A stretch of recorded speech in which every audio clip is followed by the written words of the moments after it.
Welcome to The Audible, presented by Trader Joe's. I'm Stuart Mandel. I've got Ralph Russo with me, no Bruce Feldman, in this episode. And we've got a couple special guests. So right off the top, I want to just say, if you haven't seen SEC Shorts on YouTube, you are missing out, and you might as well just pause the podcast right now, go on YouTube, look up a couple of the clips so you can appreciate this show. But just real quick, one off the top, and for our audio audience, I'll try to set this up. These guys do these great parody videos every Monday morning about what happened in the SEC that weekend. And this past weekend was a Halloween-themed episode, right? Spooky house with a spooky barbershop quartet that if they sing to you, it kills your season. So here is one from Oklahoma after they lost to Ole Miss. It's beginning to look a lot like last year, where you just can't close. Take a look at your games ahead. You're basically walking dead, and the Texas loss is looking worse each day. That killed me when I first saw it on Monday morning. All right, here they are, Robert Clay and Josh Snead, the creators of SEC Shorts, the brains behind SEC Shorts. Welcome, guys. Hi, how are you? Real quick, you showed that was my favorite part of the video, was the Oklahoma part. This morning, I did Dari Noka's podcast, and he is a huge Oklahoma guy and went to Oklahoma.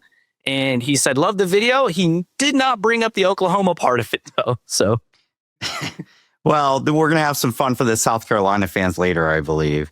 Okay. So for those who might be listening who are not familiar with SEC Shorts, tell us about it and, frankly, how it all started and how you guys have kind of gone on this journey. Yeah, so this is our 11th year doing it, and it's essentially we film on Sundays all day, reacting to what happened that Saturday. So it is primarily focused on the SEC, but we try to dabble into bigger stories around college football, and we are just trying to come up with a creative way to address whatever upsets, whatever, player performances, just all the big storylines that people are going to be talking about on Monday, and just try to put some comedy into it and really connect with the fan bases. And then Monday morning, 8 a.m., every Monday, video goes up and we just turn it loose and see what happens. And sometimes they like it, sometimes they don't. Yeah, talk to me about that turnaround, though. You just said, because you said, that's great. It's amazing that you can do it. And this is for either of you. But how intensive is that? How much trial and error? It would seem like, okay, all right, give me your best ideas, go. Right? So what is that process like on Sunday? Can you take us behind the curtain a little bit? Yeah. So, a lot of people ask if we have a list that we like to go from or how soon we start preparing. And anytime we have an early idea in the week, it never works out, right, Robert? I mean, have we ever been like, all right, these 5 people need to win, this guy needs to lose, this guy needs to have a good game, and then we have the perfect idea? But it never works out like that. So we have to wait till Sunday, kind of get everything together, and then, do our best. And so the process takes all day Sunday. This week, with the barbershop quartet, we kind of knew we were going to do a barbershop quartet, but we had to wait till the games were played to write the songs. So we're getting the songs to the quartet guys at midnight on Saturday. And then, and Robert did another one early Sunday morning. And then we shot all day Sunday, and Robert was up editing until close to 4 a.m. because the video has to go up at 8. So yeah, the process really fascinates me. Let's get another window into it specific to this past weekend. We'll play this clip of another barbershop quartet song for South Carolina. No! Always wait before you rush the field. The students were just congregating by the fence line. When the upset's in the bag, it's really quite a drag to cough it up and let them score so fast. No! So yeah, that's a very specific, this isn't just like South Carolina lost. It's the exact way they lost and the element of the students, getting ready to rush the field. So for whoever came up with it, when you were watching that game, does it just, light bulb, that's what we're going to do?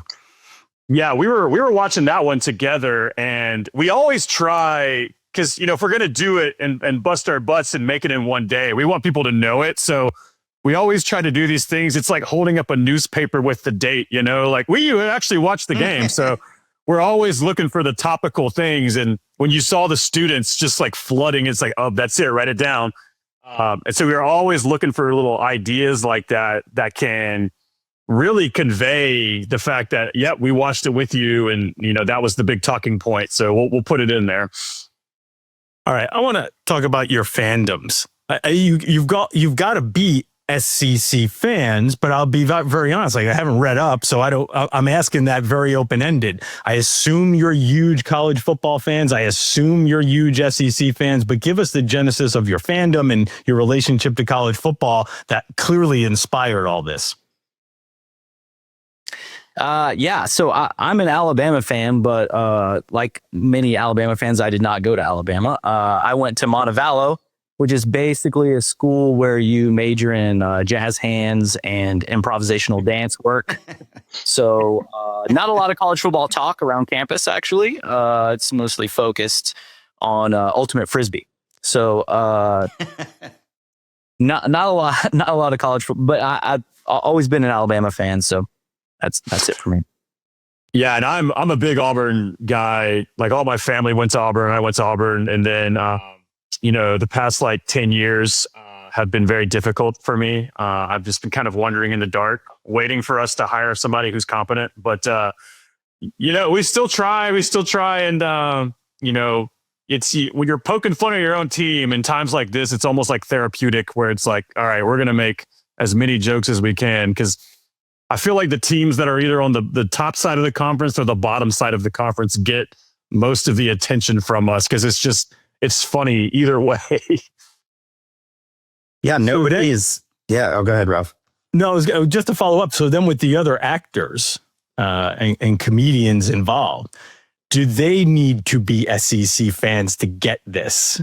No, I mean, clearly you can act however you want if you're good at improv comedy, but I'm wondering what their connections are. Does it help to be, to understand the ethos of a Texas A&M fan, to be the Texas A&M, representation?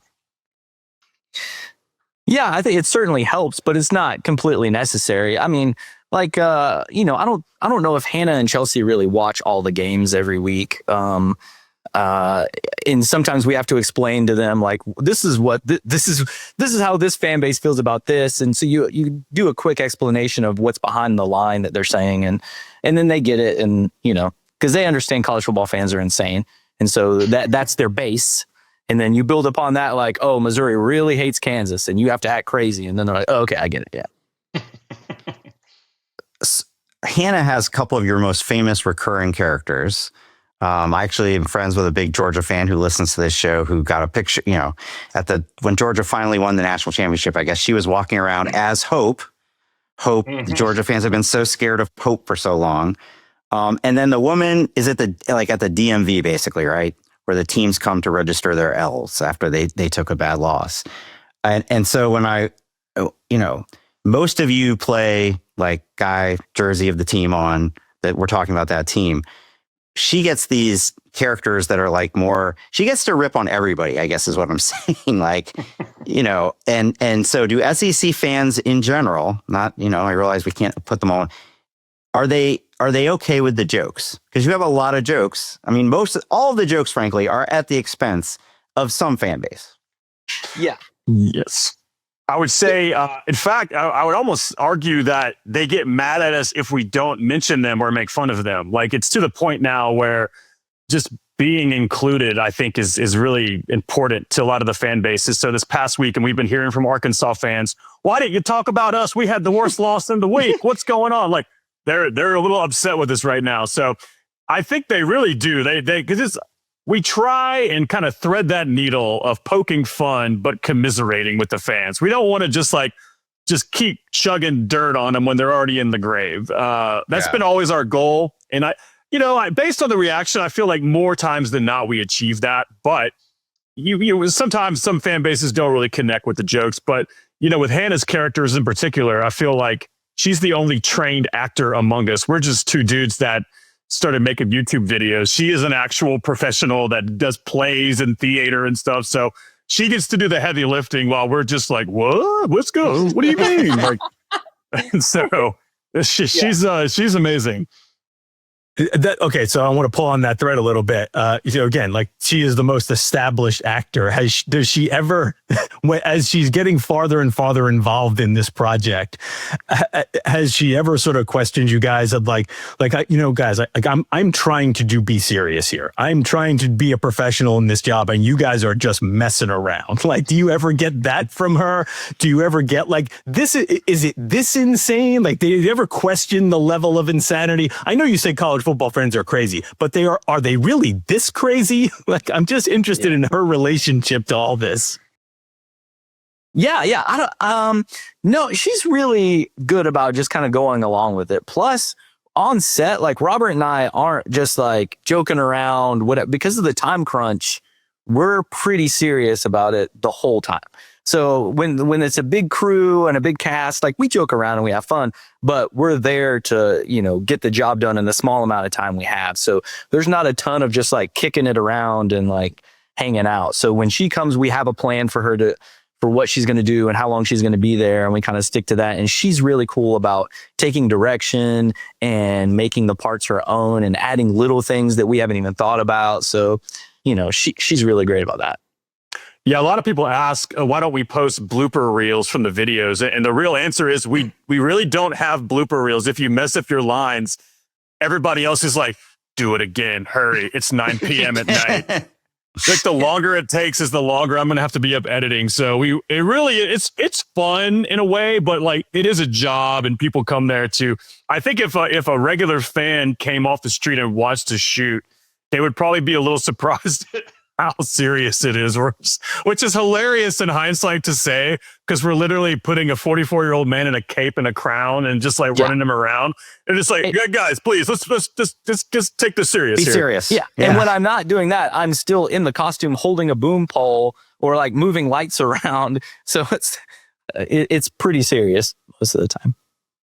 So piggybacking off that, it's not just that the actors, it's not just the writing and the you got to get locations. Like it does not appear to me that it is shot in like the Saturday Night Live studio. And, you need a hospital one week, right? You need wherever they do the bingo game. Like, what is the challenge of that? Because, you guys, I assume you don't have like a Hollywood movie budget. No, not yet. We're hoping after this podcast we get it upgraded here. But no, so we've been doing it this is our 11th year in Birmingham doing it. So we have been able to establish some really good connections where, especially once, someone works with you and trusts you, they can say, yes, go, you can use my office. You can go use my conference room. You can go use my car wash or whatever. So we're able to kind of do that. And we always try and kind of let them give a heads up ahead of time, like, because it doesn't really work so well when it's 3 p.m. on Sunday and we're like, can we shoot in your building for 4 hours in 15 minutes? So you want to try to give them a little bit of a head start. But yeah, we just have a lot of great people that just love supporting it. They love the videos, love being a part of it any way they can. And that's why it'd be really hard to do these anywhere else but Birmingham, because we have just developed such a community down here that really supports us and helps us out to get those awesome locations where it would look way better than if we tried to build a set or something. Right. Okay. So you mentioned that most of the time the fans get the joke and they want to be involved in the joke. However, we've been on the receiving end of SEC fans that don't necessarily always get the joke when you're trying to maybe poke a little fun with them or be a little bit of maybe critique their team a little bit.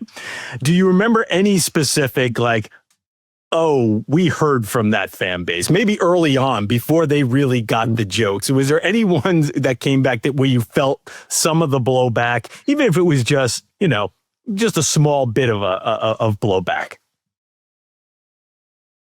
I'm trying to think. I feel like in the early days of the videos, I think Auburn fans, especially when Alabama was just dominating, just complete domination. I think Auburn fans at first were a little extra sensitive because we were doing a lot of celebrating Alabama and, Nick Saban's the greatest coach. They're killing everybody on the field. And I think when we would make fun of them, if they had a rough season, I think we did one where there's like an episode where if an Auburn fan touches you, you turn into an Auburn zombie fan where it's just like a miserable existence. That had to have been one of the down years of Gus. But, they eventually, everybody else, they kind of come along to it and like, oh, wait, I think what helps us is that we do it for everybody. We'll do it for every single team. It's not just one fan base. We do it to ourselves too. Like if we make a prediction and it's wrong, or if we go out there and, make a big production about a team being bad and they turn it around, then we'll definitely come back on ourselves and do that. So I like to think people respect the fact that we can give it and take it, no matter what's really happening. I'd imagine it helps that you guys are SEC. Like they know you are one of them, right? It's not Ralph and I, East Coast elitists or whatever, making fun of all. Carpetbaggers It's one of your own. Take off football. It's like you can't make fun of my family, but I can, right? Right. Yeah. Yeah. Hey, I lived in Mississippi for 4 years. I feel like I have a kindred spirit with the folks in Starkville and Oxford to a certain degree. I am welcome back, I think, generally speaking, when I played. Oh, well, listen, I'm sure the 3 restaurants in Starkville would love to have you back down there to partake in. One of those is waffle. I know. Great cheese, though. Great cheese. Without question, yes. Tremendous veterinary school. Yes, they have their own cows. So yeah, exactly. Which I know just plays right into the stereotype, saying that they have their own cows, right? Oh man, it's great. But yeah, I think you're right. Like the fact that we love SEC football, we've been watching it, we're passionate about it, we pay attention to it. There's no way we would have been able to keep doing these videos for so long if it was on a subject that we didn't care about. Like if we were doing, I don't know, like Broadway theater comical videos, like maybe keep it going for 2 years for like, all right, let's do something else. The fact that we're watching these games anyway, it helps us a lot. And I think the fans do appreciate that. And when you bring in teams like Texas and Oklahoma, who were kind of historically at odds with the SEC, then you start trying to figure out, well, what's the best way we can, ingratiate ourselves with them, show them that they're a part of the family, like welcome them in. And I think like stuff like the clip you played earlier is where they kind of say, oh, wait, these guys get us and they know our backstory and they know our history. And so it kind of makes them feel a little bit more part of the team as well. When people ask too, why don't you guys do Big Ten shorts as well? Just to make more money or whatever. It's because we don't really keep up with the Big Ten that much. So we don't want to, if we started doing Big Ten content outside of, what we, see on a larger scale, it just wouldn't be like a true passion for us, and I think that comes across when you're trying to make your content and stuff. So. I think Big Ten football is honestly not ridiculous enough for you guys to do. Like, I mean, there's no firing the coach at the governor's mansion. There's no, secret flight for Bobby Petrino. It's just not.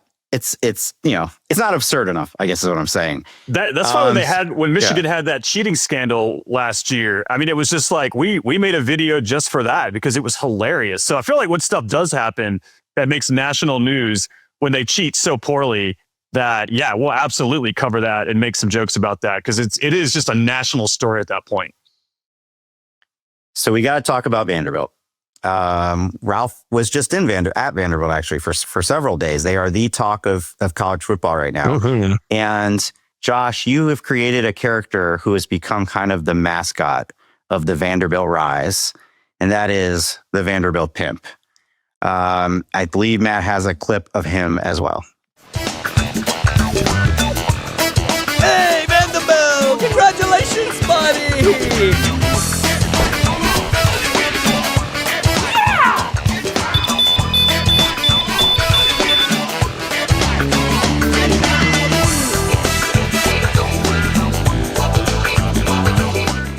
So for those of you only listening, just to kind of paint the picture, that was a guy in a Vanderbilt jersey wearing a crown, a cape, holding a scepter, doing like with the biggest swag of anybody in the whole video. Tell us about how you came up with him. Well, as we mentioned our limitations earlier, as you noticed, the character does not talk. So the character I'm now most known for is one that covers my entire face and does not speak. So plays into my skill set very well. But yeah, so it was just a throwaway joke on a week 1 video last year. We got excited that Vanderbilt beat Virginia Tech. So Robert came up with this idea to kind of recreate the GIF or the meme of the pimp who gets into I think it's like a gas station or something. He kind of dances his way in, and someone puts a cape on him. Someone hands him something else or whatever, and he kind of dances his way into a gas station. It was just to recreate that, and it took off. And I was on game day this weekend, so from there to here, it's just taken off with Vanderbilt fans, and they're just really appreciative that that people are supporting them and paying attention. And we kind of got in early on that, and so they've shown support for the character, and it's been a ton of fun. Last year, I got to come out of the tunnel before the team, and they shot off all the like pyrotechnic stuff, and it was the coolest moment of my life. I'm 45 years old. I was dressed like a pimp, king, whatever, coming out of a tunnel with fireworks around me. I was like, this is pretty cool. I can attest to being in Nashville. There are some small children who tend to be dressed as to like that. Clearly is going to be a Halloween costume, whether it's appropriate or not. That is going to be a Halloween costume around Nashville this year. Here's the last one from me, and it kind of goes back to the origin story of all this.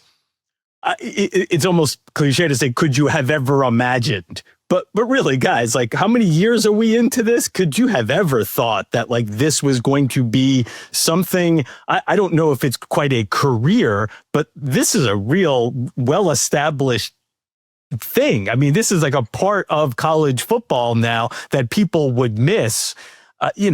When you were just, when you were just taking this, going on this journey, did you ever imagine it would become something like this, or was it just like a couple of guys messing around?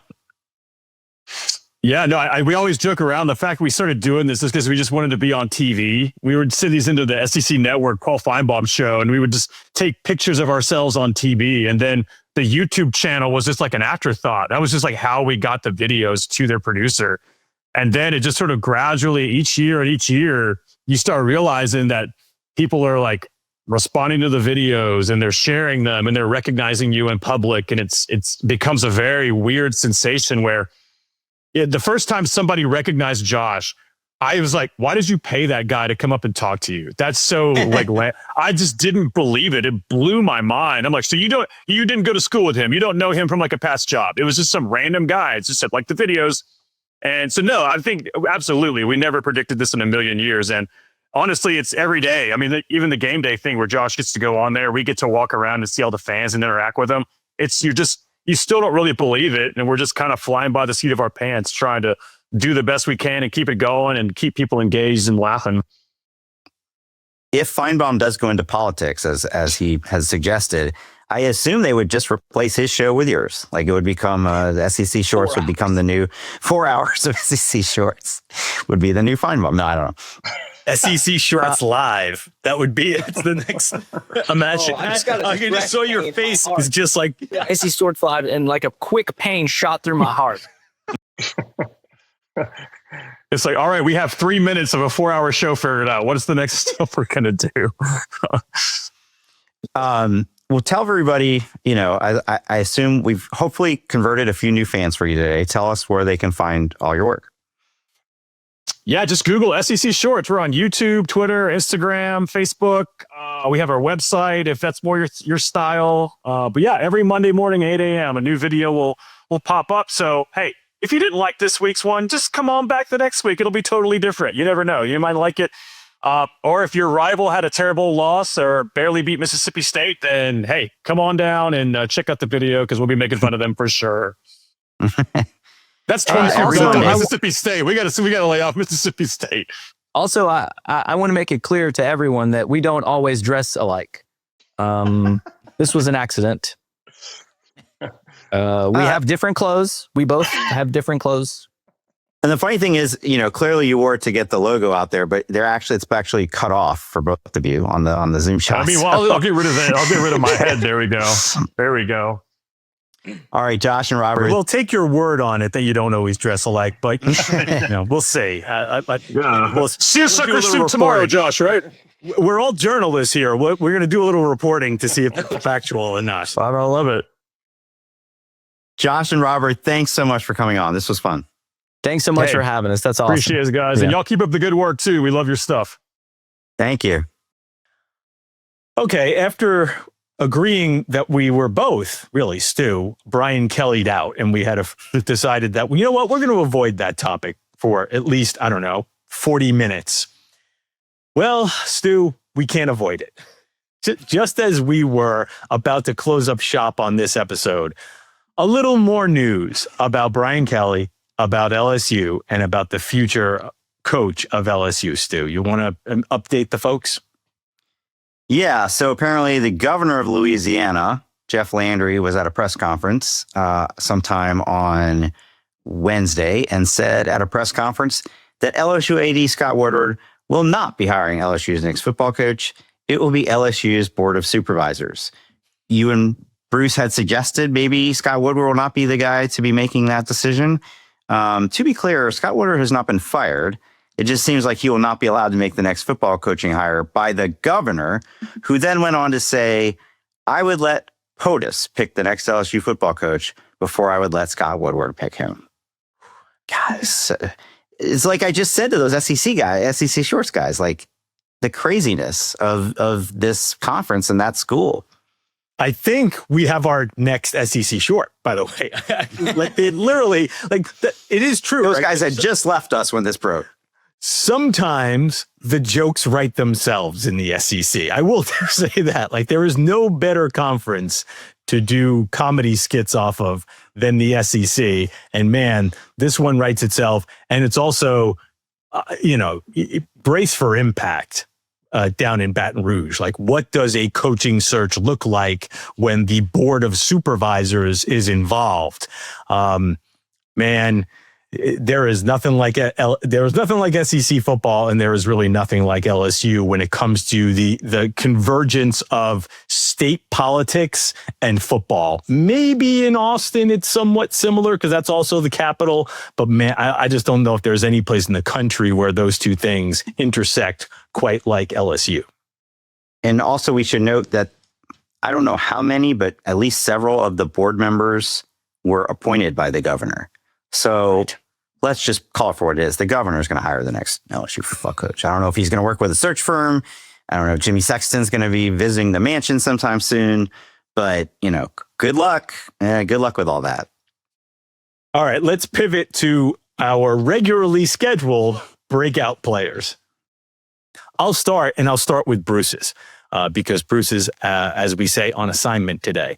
So Bruce is going to Rice. Tiny running back Quentin Jackson. He ran wild against UConn last week. Now plays top 25 opponent in Memphis. Memphis coming off a huge victory against USF. Got a Friday night game, big stage for Jackson. Expect some fireworks from one of the smallest players in FBS. Quentin Jackson is from Rice, is Bruce's breakout player for the weekend. Who you got, Stu? I was just thinking how it probably worked out for the best that Bruce couldn't be on this episode, because I feel like that would have been that interview was too lighthearted, and he would have, like, by the 10-minute mark, he would have been like, all right, when are we getting to the Rice running back? When are we getting to the Rice running back? My guy is a known name, I think, especially in the ACC, but I also feel like a small percentage of the audience probably has watched an NC State game this year. So Hollywood Smothers is NC State's star running back. He's at 825 yards on the season, and he is probably going to become the first 1,000-yard rusher at NC State in 7 years. Problem is NC State's on a 4-game losing streak, but they're playing Georgia Tech this week, undefeated Georgia Tech at home. And Ralph, we've reached that point in the season where everybody's like, oh, they're going to get to 12-0. This team's going to get to 12-0. And this is just the kind of game that teams lose sometimes once we get to like the playoff rankings section of the season. Yeah, so if that were to happen, be careful. This is definitely that time of the year. I'm going to Pitt. Pitt has been one of the hotter teams in the country since changing quarterbacks. And has been on a roll. They head to Stanford this weekend. Pitt is also a very interesting team for later in November. They are involved in a lot of big games. Whether Pitt's going to be the big playoff contender or not is TBD, but they play Notre Dame and Georgia Tech and Miami.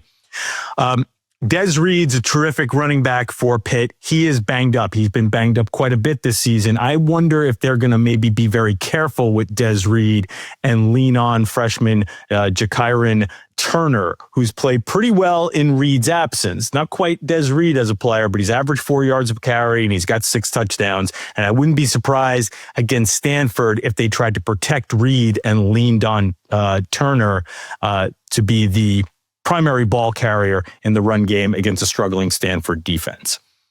All right, Stu, we got the breakout players for everybody to watch. Let's get straight to the mailbag. What do we got for first on tap here? We are going to stick with the Georgia Tech theme. Our good friend Jason Garlewski from Columbia, South Carolina, regular contributor to the mailbag section, says, "Great podcast as always. Thanks, Jason. What do you see going on with Georgia Tech? Is this a spike in their record due to playing a manageable schedule, or is Brent Key building a monster in Atlanta?" Can I take a little bit of column A and a little bit of column B, Stu? I think Georgia Tech is about to become Georgia and go on that kind of run? No. I think they have been a little bit aided and abetted by a nice schedule, but there's also no doubt that Brent Key is building something pretty sturdy, or that seems pretty sturdy there. Think of it this way. Winning is hard in college football now. The simple fact that they are coming out and winning every week, and they have an identity behind a tough offensive line, behind a very tough quarterback in Haynes King, who probably should be getting a little more Heisman love. If they can keep him there, Brent Key, and again, that goes back to the coaching carousel, which we're going to try to stay away from getting too stuck on this week. If they can keep Brent Key at Georgia Tech, I do think there's always been potential for Georgia Tech to be more than it has been, right, Stu? Because you're in such a fertile recruiting ground. So I don't think this has to be a one-off, but I also would be hesitant to say that Georgia Tech is about to become the dominant team in the ACC. So, little known fact about me, I actually lived in Atlanta for 5 years out of college. And I got there in 1999. Joe Hamilton, Des White, George O'Leary was the coach. Georgia Tech was better than Georgia at that point. It didn't last that long because then Mark Richt came in. But you talk about the potential of that program. They were the better team. They were a top 10, top 15 team. Joe Hamilton was a runner-up in the Heisman, I believe. And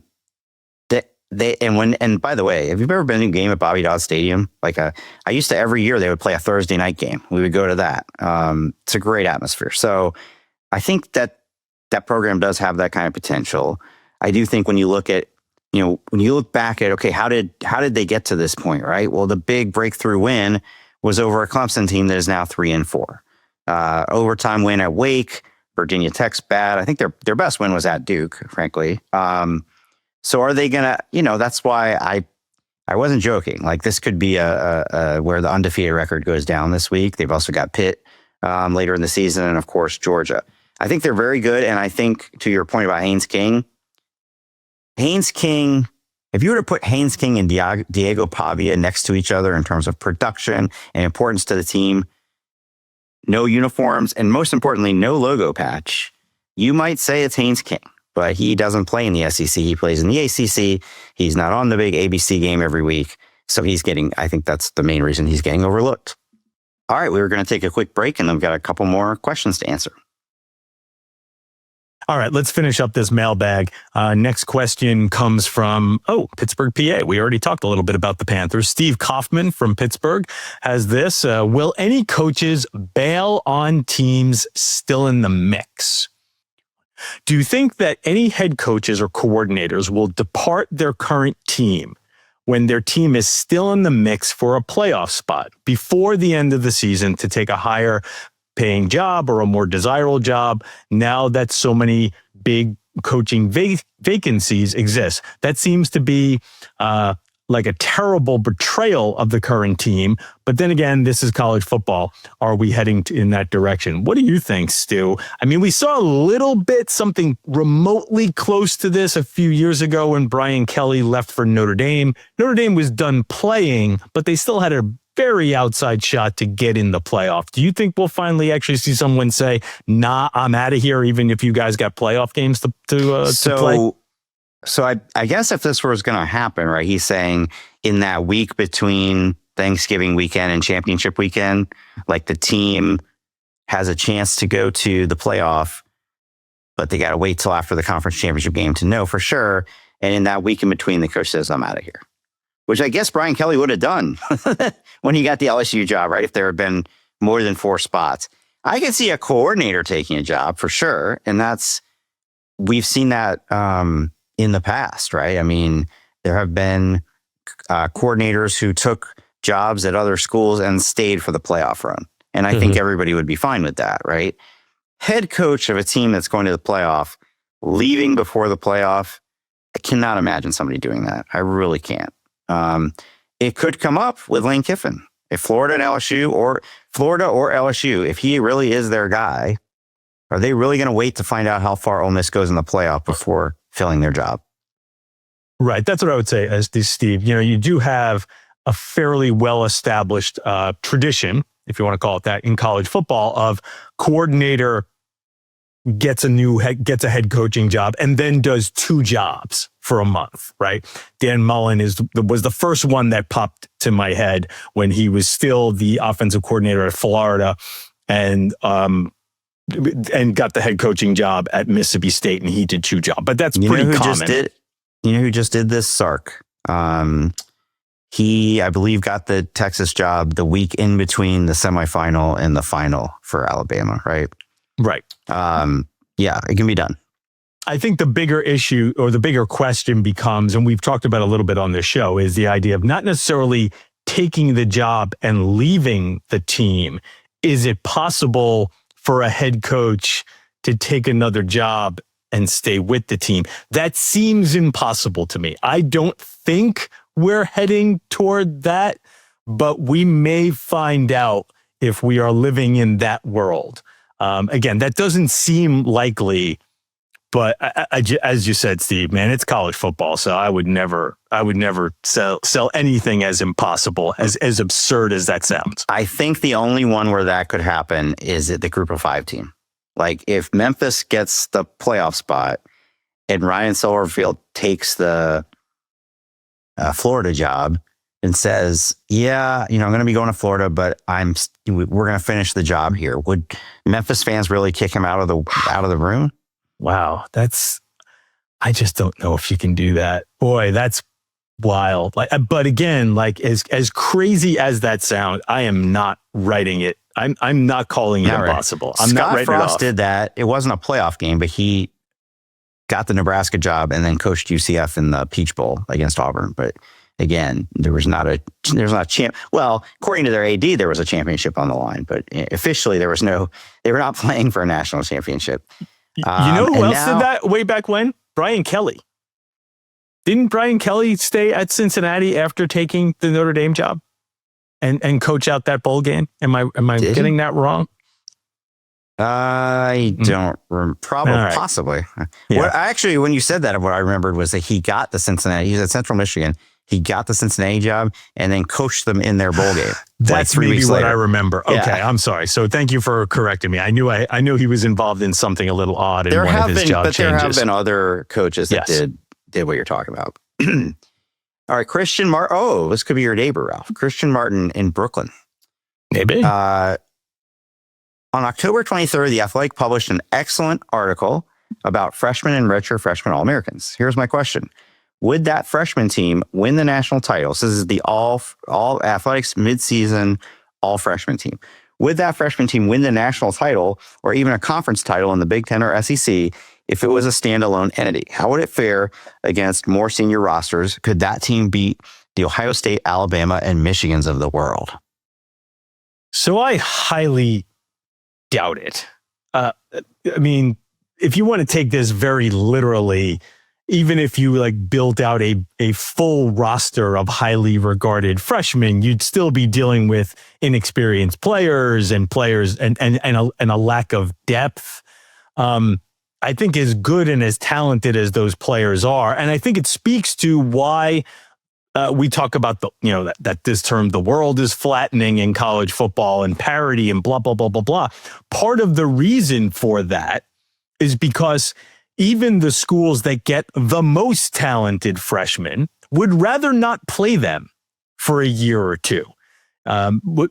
Preferably, they would like to sort of ease them in, the non-Jeremiah Smiths and players along those lines. And the fact that they are forced to rely on their younger players, even at places where they get the most talented younger players, like Georgia and Alabama, that doesn't necessarily serve them well when they're playing experienced teams with older players. So the very talented 19-year-old going up against the maybe slightly less talented but more developed 22 or 23-year-old, that sort of balances out. So I don't think so. I think that team could possibly win some games, but I don't think that is a high-level squad, Stu. I think the problem you would run into, and I'm looking at our team that we picked, like there's some really good, CJ Carr is the quarterback. CJ Carr is the quarterback of a playoff contending team right now.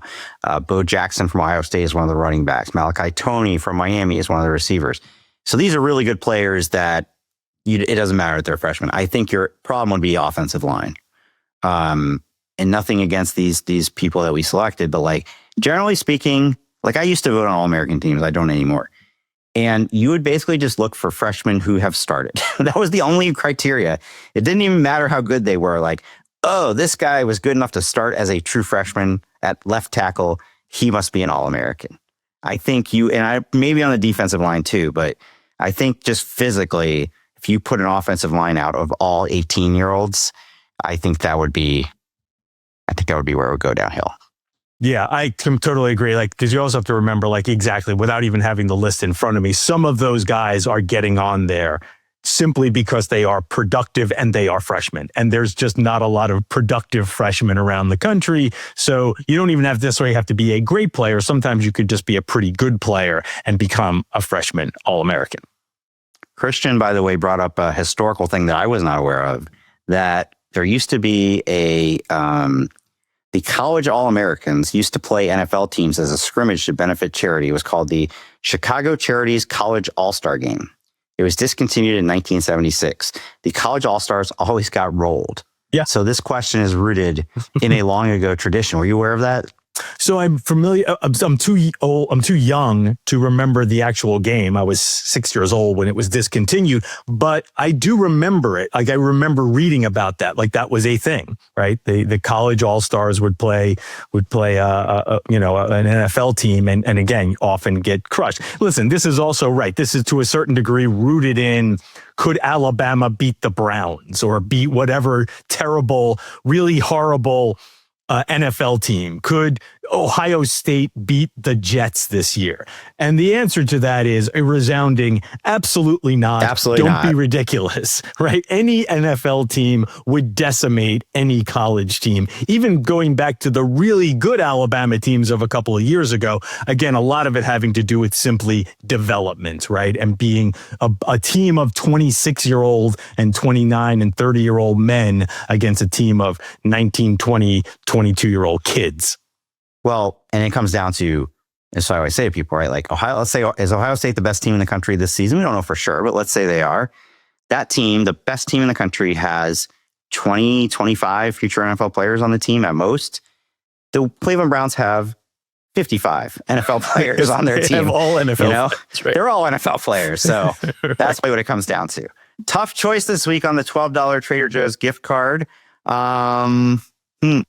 I think I'm going to go with Steve Kaufman in Pittsburgh. That was an interesting question about whether coaches would bail on their teams in playoff contention. Oh, so now we don't have a tiebreaker. We don't have a tiebreaker. Yeah, I was going to kind of lean towards.